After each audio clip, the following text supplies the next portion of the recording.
প্রিয় মানুষের সাথে প্রিয় রঙের শাড়ি পরে ঘুরতে বের হলে মন অটোমেটিক ভালো হয়ে যায়। আসসালামু আলাইকুম, সবাই কেমন আছেন? আজকে ভেবেছি পছন্দের একটা শাড়ি পরবো।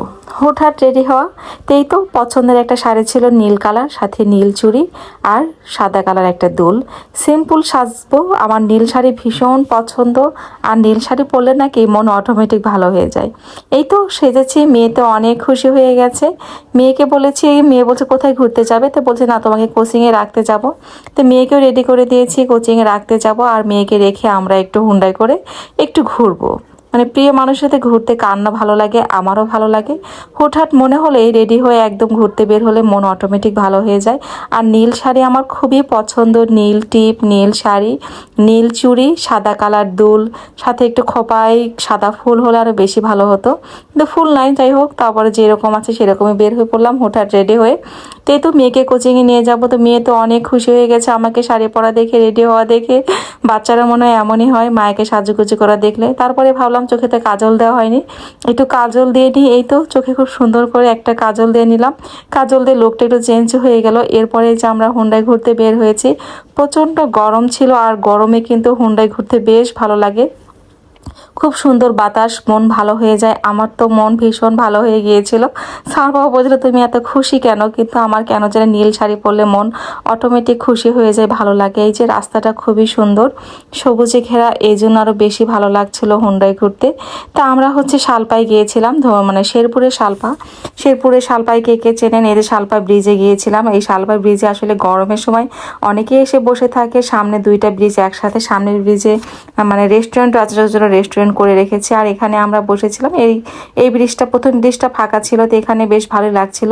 এখানে অনেক পানি হয়, কিন্তু এখানে পানি ছিল না কেন জানি, তারপরও ভালো লাগছিল। আর এই যে রোদের আলোয় মুখে যখন পড়ে, ছবিটা কেমন যেন আসছিল। সে তো ফোনে অনেক ব্যস্ত হয়ে গেছে, কিন্তু আমি আমার নিজের ভিডিও করছিলাম, কেন জানি নিজের ভিডিও করতে অনেক ভালো লাগছিল। আর বললাম না, নীল শাড়ি পরলে কেন জানি আমার মন ভালো হয়ে যায়। আর নীল রঙের শাড়ি আমার ভীষণ পছন্দের একটা শাড়ি। সে তো ফোনে কথা বলানো ব্যস্ত ছিল, আর আমি তো ওই তো বেশ ভালো লাগছিল ঘুরতে এসে। অনেক দিন পরে এভাবে ঘুরতে বেশ ভালো লাগে। বললাম না, হুটহাট বের হয়ে পড়বেন প্রিয় মানুষের সাথে, দেখবেন অটোমেটিক মন ভালো হয়ে যায়। যখনই মন খারাপ থাকবে, পছন্দের একটা রঙের শাড়ি পরে নেবেন আর হুটহাট হাজব্যান্ডের সাথে ঘুরতে যাবেন। এরপর স্যার বাবা বললো চলো সামনের দিকে আরেকটু ঘুরে আসি। তো বললাম চলো। তো সামনে যেহেতু আর একটা ব্রিজ আছে, ওই ব্রিজে যাওয়া হয়নি।